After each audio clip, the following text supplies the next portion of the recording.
So hello guys, welcome back to my channel polytechnic सफर में आप लोगों का स्वागत है। तो आज मैं लेकर आया हूं पॉलिटेक्निक एंट्रेंस एग्जाम के लिए फिजिक्स का मोस्ट इम्पॉर्टेंट चैप्टर जिसका नाम है पदार्थ के सामान्य गुण। इसका पार्ट 1 ऑलरेडी हम लोग कर चुके हैं और आज मैं पार्ट 2 करने वाला हूं और पार्ट 2 में इसका पूरा थ्योरी खत्म करने वाले हैं। ठीक है, और ये मैंने आपको उस पार्ट 1 में भी बताया था कि ये बहुत ही इंपॉर्टेंट चैप्टर है पॉलिटेक्निक एंट्रेंस एग्जाम के लिए। इससे लगभग बहुत सारे क्वेश्चंस पूछे जाते हैं, तो आप लोग इस वीडियो को जरूर देखना और पहला पार्ट भी देख लेना जो कि प्लेलिस्ट में आपको मिल जाएगा, नीचे डिस्क्रिप्शन बॉक्स में लिंक दिया हुआ है। तो चलिए आपका ज्यादा समय नहीं बर्बाद करता हूं, पार्ट 1 में कितना तक पढ़ चुके थे वो मैं आपको बता दूं।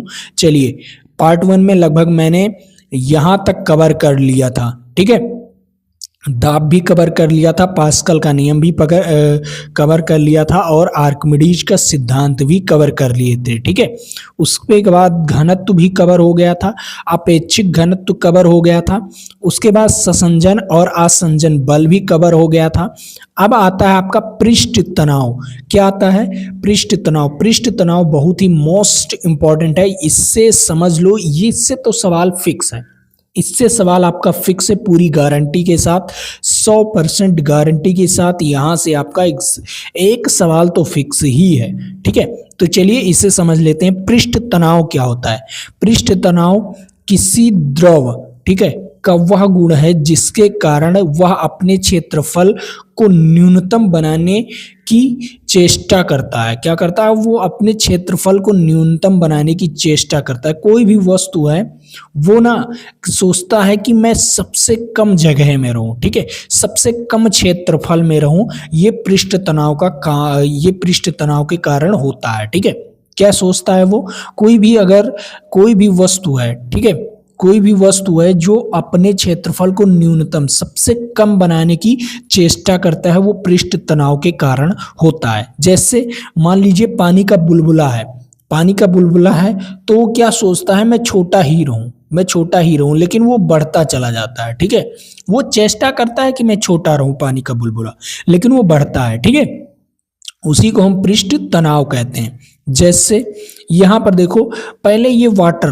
ठीक है, वाटर था जो निकिल था, निकिल क्या था? निकिल इसके ऊपर क्या हो गया? जब रखा गया तो ये क्या किया? अपना क्षेत्रफल का कम क्षेत्रफल लेना चाहा। ठीक है, उसके बाद यहाँ पर देखो सरफेस टेंशन में देखो, यहाँ पर कोई भी निडिल है, ठीक है, निडिल है, निडिल क्या है, यहाँ पर रखा गया तो ये कुछ इस प्रकार क्षेत्रफल बना दिया। देखो कितना कम क्षेत्रफल में रहना चाहा, देखो कितने कम क्षेत्रफल में रहना चाहा, और ग्रेविटी नीचे की ओर लग रहा है, फिर भी देखो कितने कम क्षेत्र में रहना चाहा ये। ठीक है, वही चीज अब देखो atom on the surface of attracted और टू ऑन साइड। ठीक है, यहां पर देखो टू ऑन साइड क्या हुआ? कोई भी एटम है, ऊपर का जो है सब साथ में जुड़े रहते हैं और आपस में सभी से देखो सभी से आपस में जो बीच वाला कण होता है ना, ये सभी से जुड़े रहते हैं। बट जो ये किनारे वाला कण होता है, इधर का कोई कण है ही नहीं, तो ये क्या होता है? ये अपने किसी एक क्षेत्रफल से जुड़े होते हैं। ठीक है, कोई ऐसे है ना, इससे एक जुड़े रहते हैं, तो इसी के कारण क्या होता है? सरफेस टेंशन होता है, मतलब पृष्ठ तनाव आता है। क्या आता है? Surface tension. इसी में जो होता है ना, जो किनारे होता है ना, इसमें ही क्या आता है? तनाव आता है। क्या आता है? जो किनारे होते हैं ना, अणु होते हैं जो, इसी में क्या आता है? सरफेस टेंशन आता है। ठीक है, समझ आया? अब देखो सरफेस टेंशन का सूत्र क्या होता है, पृष्ठ तनाव का सूत्र क्या होता है? पृष्ठ तनाव का सूत्र होता है, क्या होता है? F/L। क्या होता है? F/L। F क्या है? बल को हम न्यूटन में लिखते हैं और L मीटर है, मतलब दूरी है। ठीक है, तो यहां पर क्या हो जाएगा? न्यूटन प्रति मीटर। पृष्ठ तनाव का क्या हो जाएगा? सूत्र हो जाएगा बल बटे लंबाई। क्या हो जाएगा? पृष्ठ तनाव का सूत्र क्या हो जाएगा? बल बटे लंबाई, और इसका मात्रक क्या हो जाएगा? न्यूटन अपान मीटर। मात्रक क्या हो जाएगा? न्यूटन अपान मीटर। ठीक है, समझ आया? देख लो यहाँ पर आपको दिया गया, आप देखो इसका क्या होता है, इसका बीमा विमीय सूत्र क्या होता है? सरफेस टेंशन मतलब पृष्ठ तनाव का विमीय सूत्र क्या होता है? एम एल जीरो टी की पावर -2। ये क्या होता है? विमीय सूत्र होता है। क्या होता है इसका? सरफेस टेंशन का विमीय सूत्र होता है। ठीक है, समझ आया? सभी कुछ समझ में आ गया? विमीय सूत्र भी याद कर लो। इसका मात्रक क्या होता है? न्यूटन अपान में मीटर होता है। क्या होता है? न्यूटन अपान में मीटर होता है। ये चीज ध्यान में रखिएगा। ठीक है, चलो अब पृष्ठ तनाव सबसे ज्यादा यूज कहाँ होता है? देखो पृष्ठ तनाव सबसे ज्यादा किसमें? शहद का ज्यादा होता है, पानी का कम होता है और केरोसिन का उससे भी कम होता है। जैसे पृष्ठ तनाव के कारण कोई भी चीज एक दूसरे के ऊपर तैरती है। ठीक है, जैसे देखो शहद के ऊपर पानी तैरेगा, क्या होगा? शहद जो होगा उसके ऊपर पानी तैरेगा और पानी के ऊपर केरोसिन तैरेगा। ठीक है, क्योंकि सबसे ज्यादा पृष्ठ तनाव किसका ज्यादा होता है? शहद का ज्यादा होता है। ठीक है, तो शहद नीचे बैठ जाएगा। ठीक है, पृष्ठ तनाव की वजह से शहद क्या हो जाएगा? नीचे बैठ जाएगा। ठीक है, समझ में आ गया होगा? समझ आ गया ये चीजें?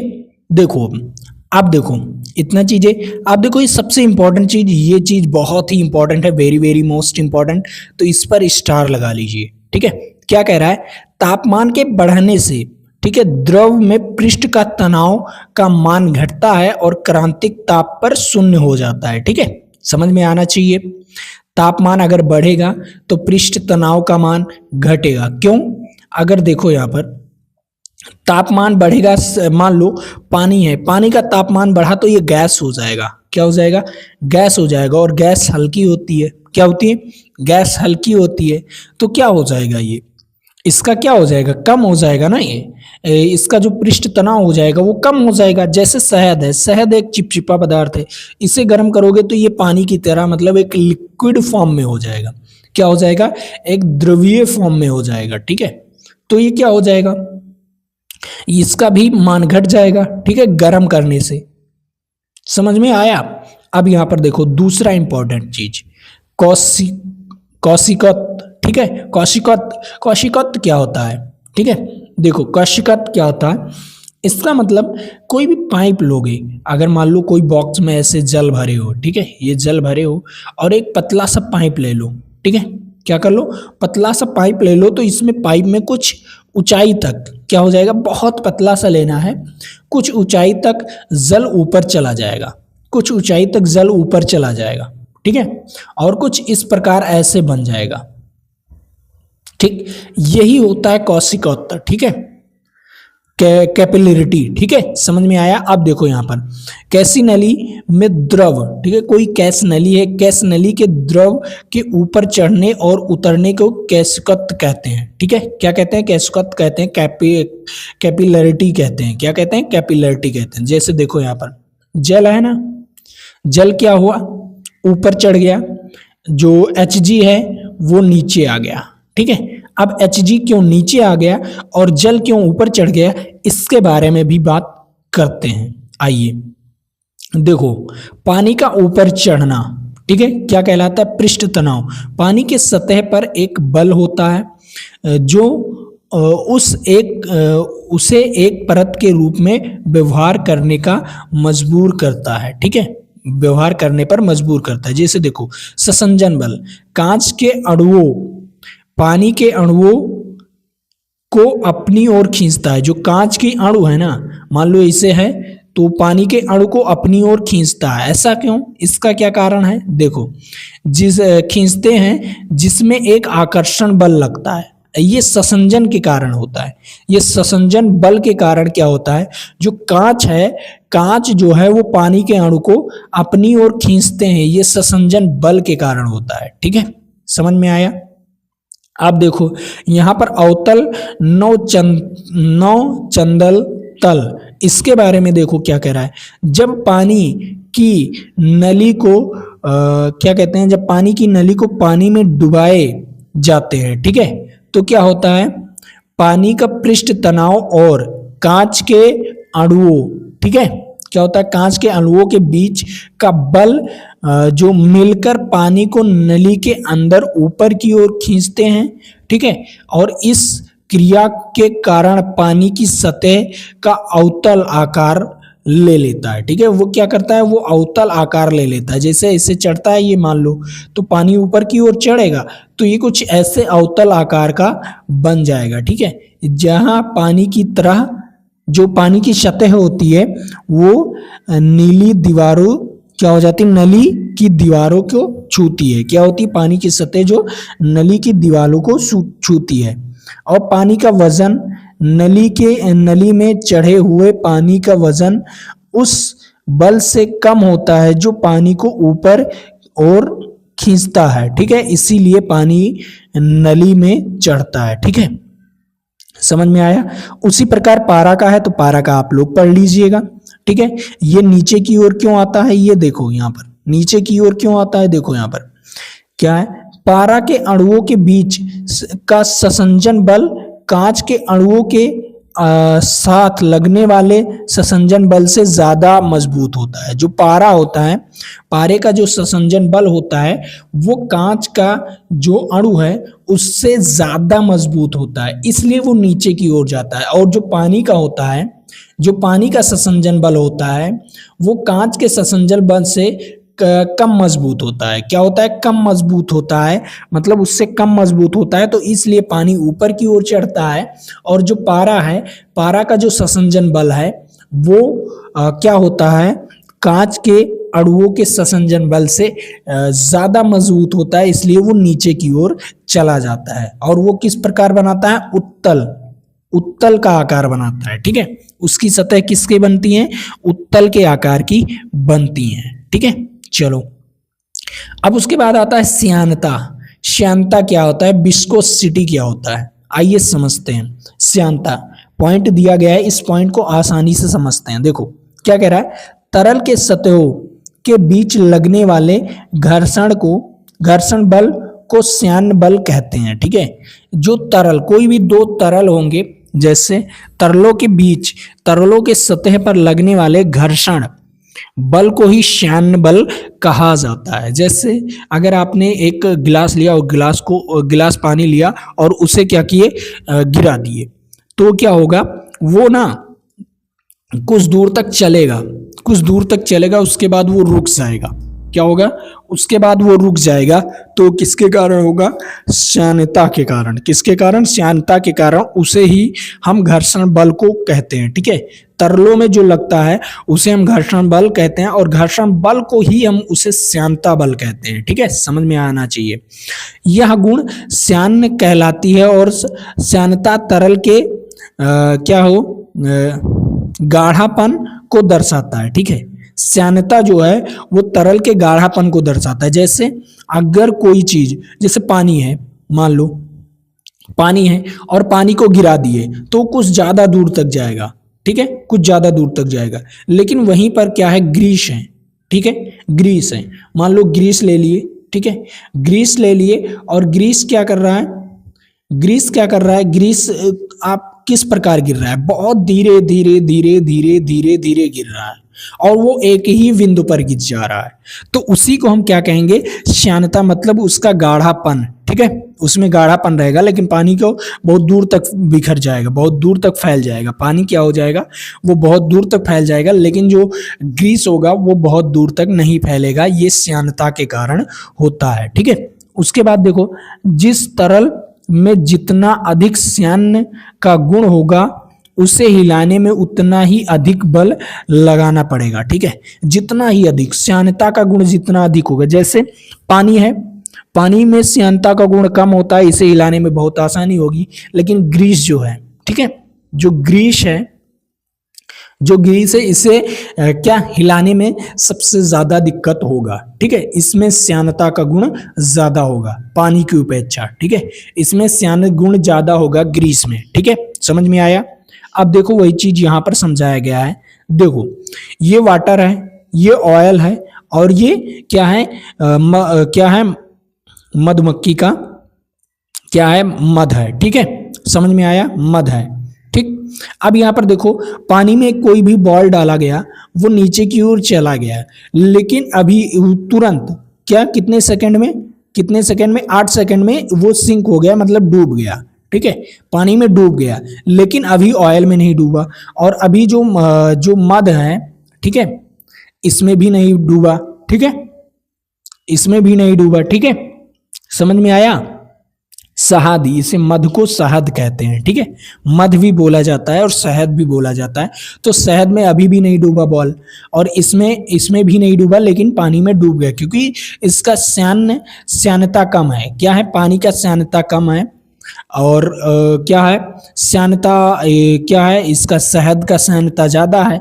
उसके बाद क्या हो गया, ऑयल का श्यानता भी ज्यादा है और पानी का श्यानता कम है। ठीक है, देखो यहाँ पर क्या हो गया, जैसे श्यानता का क्रम शहद, सबसे पहले शहद रहेगा, उसके बाद पानी, उसके बाद केरोसिन, उसके बाद पेट्रोल, उसके बाद द्रव या गैस। ठीक है, समझ आया। सबसे ज्यादा किस में रहता है, सबसे ज्यादा द्रव में रहता है श्यानता का गुण, और उसके बाद गैस में। ठीक, देखो यहाँ पर कुछ इस प्रकार मैंने बताया था, अभी बता रहा था कि मान लो ये ग्रीस हो गया और ये पानी हो गया। ठीक है, क्या हो गया, ये पानी हो गया। ठीक, अब देखो दोनों को गिराओगे तो किस प्रकार गिरेगा, देखो ये कितना धीरे धीरे गिर रहा है। तो इसमें श्यानता का गुण ज्यादा है, इसमें अधिक है। ठीक है, इसमें क्या है, श्यानता का गुण अधिक है, और इसमें कम, पानी में क्या है, कम। ठीक है, समझ में आना चाहिए। श्यानता का गुण क्या है, गाढ़ेपन को दर्शाता है। क्या करता है, श्यानता का गुण क्या कहता है, गाढ़ेपन को दर्शाता है। ठीक है, समझ में आया। श्यानता का गुण किसे दर्शाता है, गाढ़ेपन को दर्शाता है। ठीक, अब यहां पर देखो क्या चीज का है, श्यानता तरल अर्थात द्रव और गैस का गुण है, और अतः ठोस का श्यानता शून्य होती है। ठोस की श्यानता शून्य होती है, मतलब उसे हिलाया नहीं जा सकता, ठोस के अणुओं को हिलाया नहीं जा सकता, लेकिन द्रव के और क्या कहते हैं, गैस के अणुओं को हिलाया जा सकता है। ठीक है, और ठोस में शून्य होता है, श्यानता का गुण ठोस में शून्य होता है। ठीक है, पानी में चलना कठिन होता है जमीन व वायु के अपेक्षा, क्योंकि पानी की श्यानता अधिक होती है। ठीक है, वायु की अपेक्षा पानी की जो श्यानता होती है वो अधिक होती है। ठीक है, क्या होती है, वायु की श्यानता जो होती है वो कम होती है, और पानी की श्यानता जो होती है वो अधिक होती है। ठीक है, समझ में आना चाहिए। उसके बाद ये आप लोग पढ़ लीजिएगा, ये भी आप लोग पढ़ लीजिएगा। ठीक, इसमें और कुछ नहीं है। ठीक है, हाँ, ये पॉइंट देख लीजिए, क्या कह रहा है, वह तरल जिसके लिए संपीड्यता तथा श्यानता दोनों ही शून्य होते हैं आदर्श द्रव कहलाते हैं। ठीक है, अगर संपीड्यता भी शून्य हो और क्या हो, उसका श्यानता भी शून्य हो, उसे हम आदर्श द्रव कहते हैं। ऐसा कोई द्रव है नहीं पृथ्वी पर, ऐसा कोई द्रव है नहीं पृथ्वी पर, बट ऐसा माना जाता है। ठीक है, आदर्श जो द्रव होगा उसका श्यानता का गुण और संपीड्यता का गुण शून्य होगा, परंतु प्राकृतिक में ऐसा कोई तरल संभव नहीं है। ठीक है, ऑलरेडी लिख दिया गया है। अब देखो उसके बाद श्यानता गुणांक क्या होता है, सबसे इंपॉर्टेंट इसका सूत्र। ठीक है, श्यानता गुणांक का सूत्र। अब देखो यहां पर समझते हैं, देखो किसी तरल की श्यानता को श्यानता गुणांक के द्वारा मापा जाता है, जैसे निम्नलिखित सूत्र दिए गए हैं। जैसे देखो आपको क्या दिया गया है, फोर्स दिया गया है, विजन फोर्स, एरिया दिया गया है, और वेलोसिटी का ग्रेंड दिया गया है। ठीक है, ग्रेंट। ठीक, उसके बाद क्या है, एफिशिएंस ऑफ वेलोसिटीज। ठीक है, यहां पर न्यू दिया गया है, न्यू बराबर क्या दिया गया है, न्यू बराबर F/A dV/dx। ठीक है, क्या हो जाएगा, dV/dx। ठीक, भी आपको दे दिया गया है।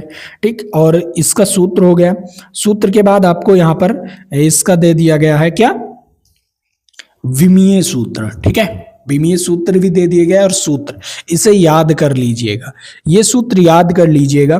F बराबर आप निकाल सकते हैं, F बराबर क्या हो सकता है, न्यू। ठीक है, न्यू A/में dV/dx। ठीक है, क्या होगा, dV/dx। ठीक है, वेलोसिटी समझ में आया। चलो अगला, अब यहां पर आता है स्टोक का नियम।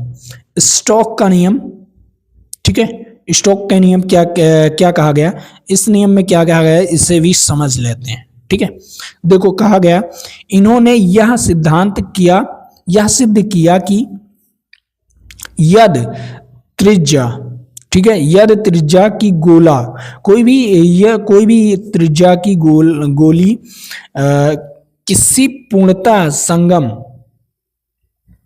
या अनंत विस्तार वाले तरल के माध्यम से, ठीक है, माध्यम से विवेग से गति करते हैं तो गोली क्या कहता है, गोली पर कार्य करने वाला श्यान बल कितना होगा। स्टोक का नियम, जैसे मान लो कोई भी द्रव है, जैसे यहाँ पर द्रव है, ठीक है, ये सब द्रव है, ठीक है, द्रव है, और इसमें एक क्या किए, गोली ले लियो और गोली को क्या कर दिए, उस द्रव में डाल दिए, तो वो किसी वेग से गति करेगा। वो किस वेग से गति करेगा, ये श्यान बल का कारण बनता है। ठीक है, वो किस वेग से, अगर वो गोली अधिक वेग से गति करेगा तो उसकी जो श्यानता है वो कम होगी, और अगर वो अधिक वेग से नहीं गति कर पा रहा है तो उसकी श्यानता क्या होगी, अधिक होगी। ठीक है, तो उसे कैसे निकालेंगे, जैसे यहां पर दिया गया है, एफ डी बराबर क्या हो जाएगा, 6 पाई न्यू आर वी, क्या हो जाएगा, न्यू आर वी इसके द्वारा निकाला जाएगा,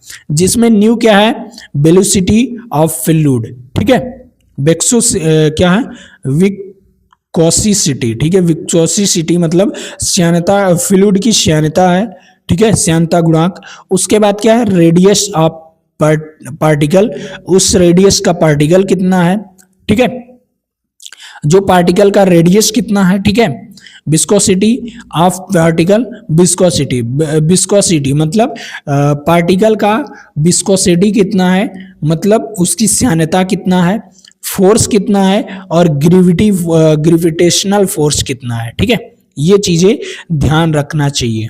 अब उसके बाद आता है सबसे इंपॉर्टेंट चीजें, यहां पर ये क्या है, द्रव की श्यानता मापने में स्टोक का नियम प्रयोग किया जाता है। ठीक है, उपयोग किया जाता है, द्रव की अगर श्यानता मापना है तो स्टोक के नियम का प्रयोग किया जाता है। अब आता है सबसे इंपॉर्टेंट चीज, विकृति।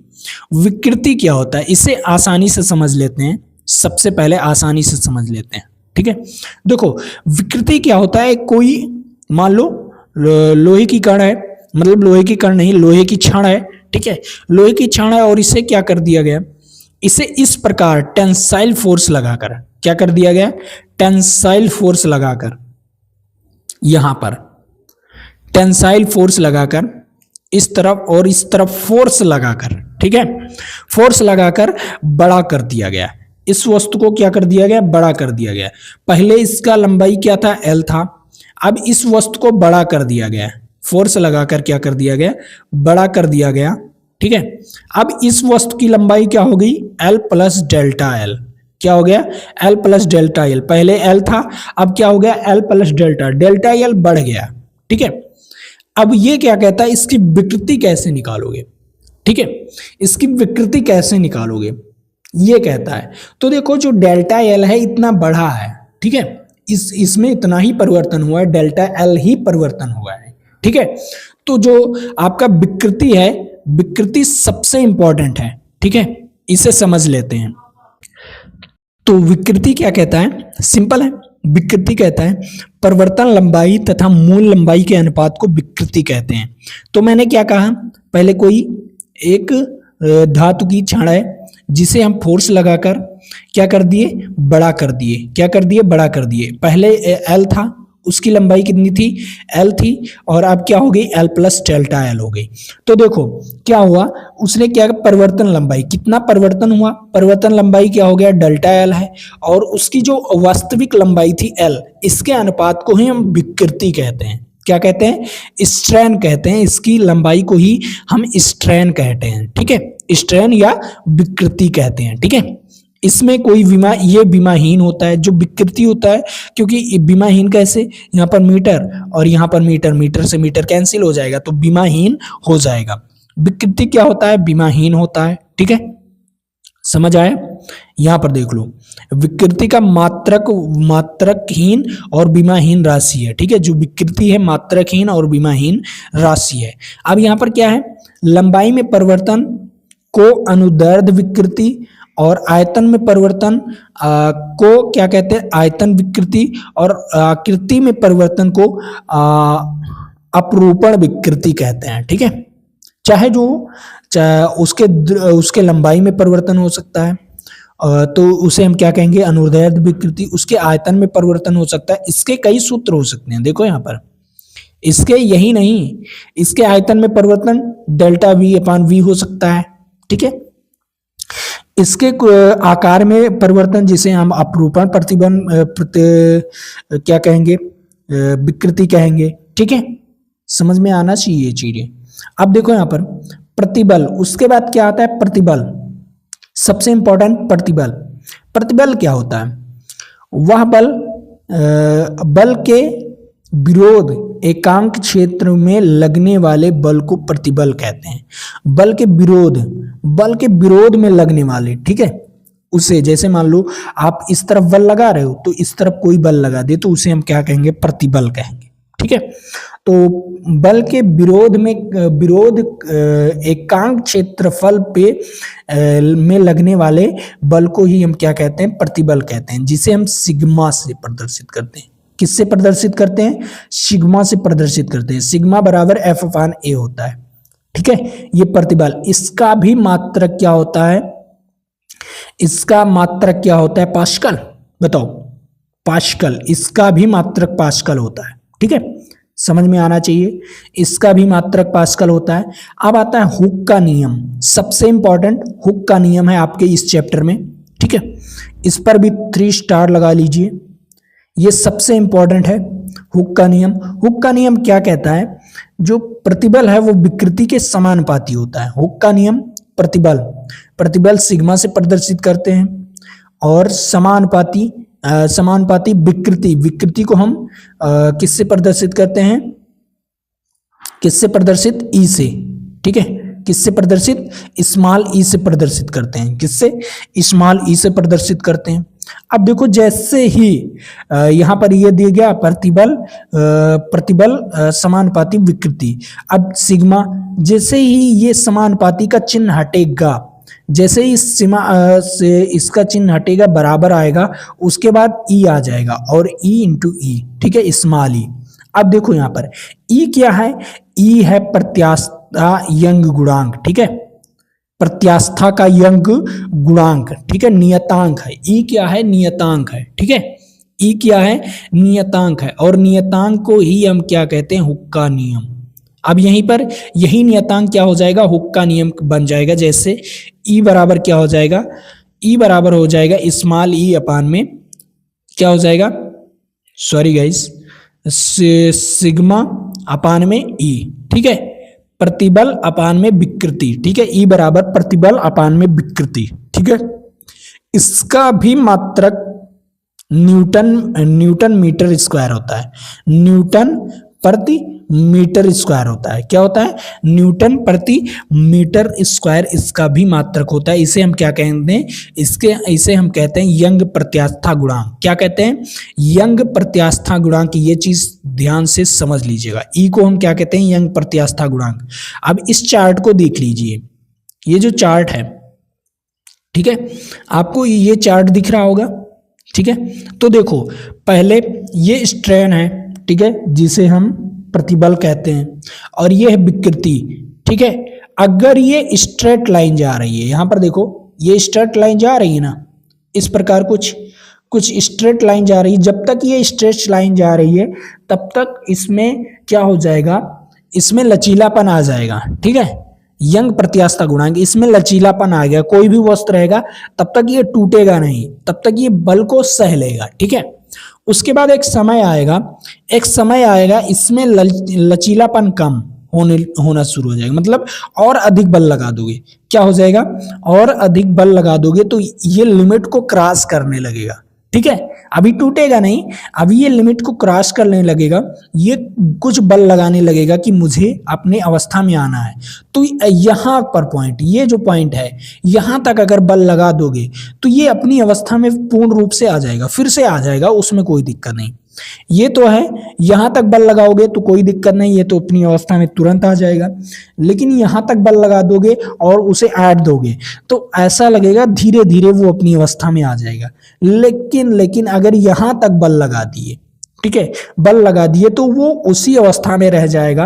अगर वस्तु पर ज्यादा बल लगाकर टेढ़ा कर दिए तो वो उसी अवस्था में रह जाएगा। ठीक है, ठीक उसी अवस्था में। और अगर आपने बहुत अधिक बल लगा दिया तो वो टूट जाएगा। क्या हो जाएगा? बहुत अधिक बल लगा दिए तो वो टूट जाएगा, तो वहां पर ब्रेक पॉइंट हो जाएगा। ठीक है, तो अब चैप्टर यहीं पर समाप्त हुआ। ठीक है, चैप्टर क्या हुआ, यहीं पर समाप्त हुआ। और आप लोगों के लिए बहुत ही इंपॉर्टेंट चैप्टर था ये। और अगर इसका पीडीएफ डाउनलोड करना है तो हमारे ऐप को डाउनलोड कर लीजिए, नीचे डिस्क्रिप्शन बॉक्स में लिंक दिया हुआ है, वहां से जाकर आप लोग ऐप को डाउनलोड कर सकते हो और वहां से पढ़ सकते हो। और मैं आपको बताऊं पीडीएफ कहां पर मिलेगा, फ्री मटेरियल वाले ऑप्शंस में मिलेगा। किस में मिलेगा? फ्री मटेरियल वाले ऑप्शंस में आपको पीडीएफ मिलेगा। उसके बाद अगर आप लोग टेलीग्राम को नहीं ज्वाइन किए हो तो टेलीग्राम को भी ज्वाइन कर लो, नीचे डिस्क्रिप्शन बॉक्स में लिंक दिया हुआ है, वहां से जाकर आप लोग टेलीग्राम को ज्वाइन कर सकते हो। वहां पर आपको इंफॉर्मेशन, कोई भी इंफॉर्मेशन पॉलिटेक्निक के थ्रू कोई भी इंफॉर्मेशन आता है तो आपको सबसे पहले वहां पर दे दिया जाता है। और कौन सा वीडियो अपलोड हुआ है ऐप पर, कौन सा वीडियो और कौन सा टेस्ट चल रहा है ऐप पर, वो भी आपको वहां पर इंफॉर्मेशन दिया जाता है। तो आप लोग जरूर से वहां पर भी ज्वाइन कर लीजिए। और हाँ, ऐप को डाउनलोड करना ना भूलिए, क्योंकि वहां पर आपको टेस्ट मिलता है, पीडीएफ मिलता है। तो चलिए, और वीडियोस भी फ्री में मिलते हैं। ठीक है, कुछ वीडियोस भी फ्री में मिल गए हैं तो चैप्टर वाइज, तो उस वीडियो को भी पढ़ लीजिएगा। तो चलिए, आज के लिए इतना ही। जय हिंद, जय भारत। फिर मिलेंगे आपके साथ अगले वीडियो में।